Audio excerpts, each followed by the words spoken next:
All right, I'm going to give you another adventure on this 1932 Nash. I'm getting ready to do the top on it.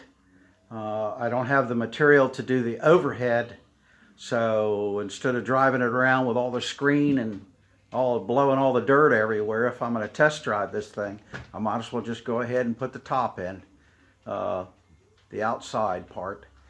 I do have that material, so I'm going to go with it. I did order the material for it, for the overhead, but as things go when you order stuff, I ordered tan and I got a nice pretty shade of gray. So I don't know what to do. So I'll throw that material aside and do something else. All right, well, let me give you a quick tour of what I have accomplished up to now. All right, here we go. All right, of course you've seen that I've got the headlights on and I've got all the everything working as far as the electrics. All the lights work now, and let me see, I've changed the oil in the transmissions and the rear. I'm glad I did, because I was almost just going to do it later, but I went ahead and pulled the drain plugs, and I bet you less than a pipe came out of everything. So I'm really glad that I did. But I made a hell of a mess under there with 90 weight gear lube, trying to put it in the transmission. That was sort of a fight. It wasn't really hard to get to. It was just I didn't have a really good way of doing it, because it was just spur of the moment and I didn't think about it too much. I sort of just plunged into it. And the way I was doing it was sort of crude. But hey, I got it done. I just made a little bit of a mess. All right, let me give you a tour up here on the roof. All right, here we go. You got your chicken wire here, so I can go get me some ducks and chickens and put inside this car. I'll be all set. They can't get out. But needless to say, I'm going to see if I can screw it up. See if I can put a top in it. We'll see how that goes. This is odd the way they do this trim.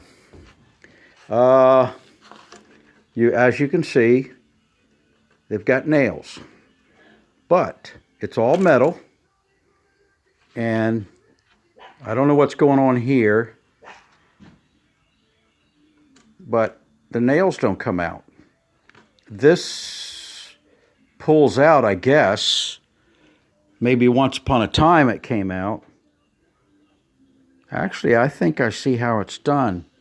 I think this piece here is like that, and it pushes down, and then I guess you're supposed to pinch it a little bit to get it to go onto this. It's really hard to see. Yeah, that looks like maybe the way it is, but I don't know if I dare take this off, so I don't know. We'll have to see about that. I might try, see how hard it is to come off, because to get all these nails, this pries off not too bad, the whole thing with the nails in it, but I don't know if I could line it up enough to get these nails back in once I get the top on. I don't know. It'd be better if I could just drive the nails in. I don't know. I'll have to think about that a little bit. But, well, this is what it looks like. I put tape on here because I found that once I pulled this up, I really had no line here to go by, so I didn't even know where the material would end. The only thing that would give it away was these nail holes, but the materials can overlap the nail holes, so, I'll use the tape as a guide, because it's got to be cut on the inside of this. All right, well, this is what I wanted to show you on that. And I've got all my hubcaps on. I had to take the ring off the tire that holds the hubcaps, because I put a hubcap on it without doing anything to the car, and I could pull the hubcap off real easy. So it was all bent or been put on so many times that it just collapsed the clamps that hold the hubcap on. So I had to take all those off. Now the hubcaps stay on, because I would hate to lose one of these hubcaps going down the road.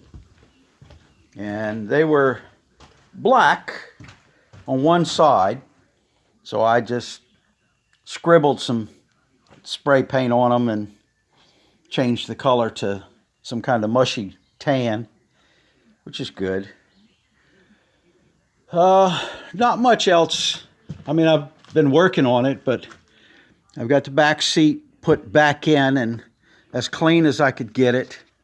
I thought maybe that was a big old mud stain, but it's not. It's something in the material where it's something sat on it and rubbed it. And so I put the front seat in and see if I can make that stay. Let's see. Let me show you this material. Yeah. And this is what they sent me as far as material. Okay. This. Yep. And I painted it. Not a good, just a little clip I pulled off of it, and it was gray. Like battleship gray. So I bought myself some tan paint and painted it. And I was just going to see if I could possibly get it closer to the right color. And it's not terrible now. It could have been just maybe a little darker, but I might be able to get by with it. The only thing is, see, it's got a foam back. They sent me material with a foam back also. I did not ask for foam back. I looked back in the computer to see what I ordered, and I ordered tan, and it said foam back or not foam back, and I pushed not foam back. So, but they sent me something else and then something else. So this is what I have, and I'm not sure. It isn't gross. It almost looks like if I were to clean this, this might have been what color it was. So I'll have to see if that's something I want to use or if I want to try something else, because it was like $70 for this material the time it got shipped here. So I don't know. I have to think about that. I don't know. Still working on it.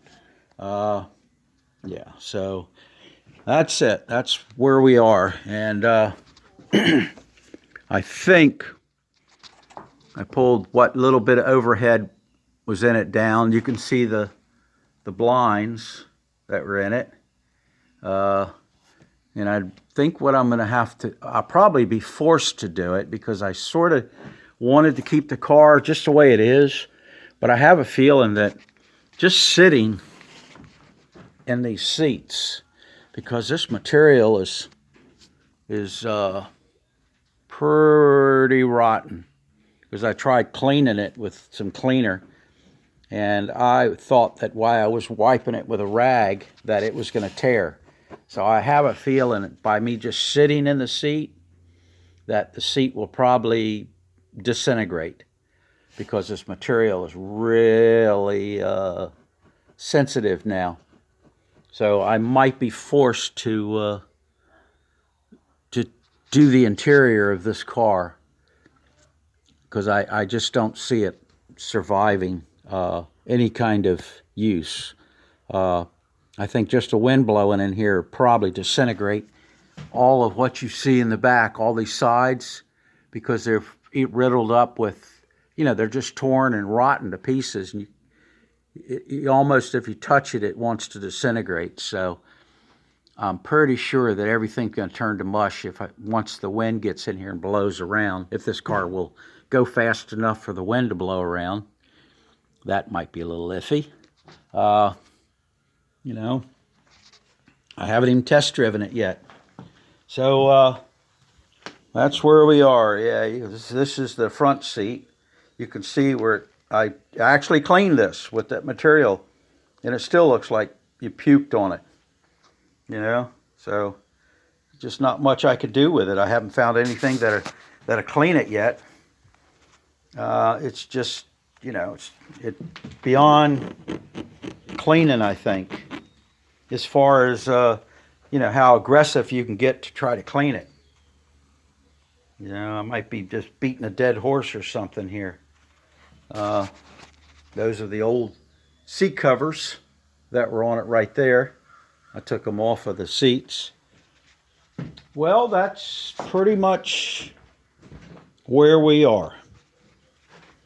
All right, so I think, since it's a fairly nice day, I think I'm going to get out here and do a little something here.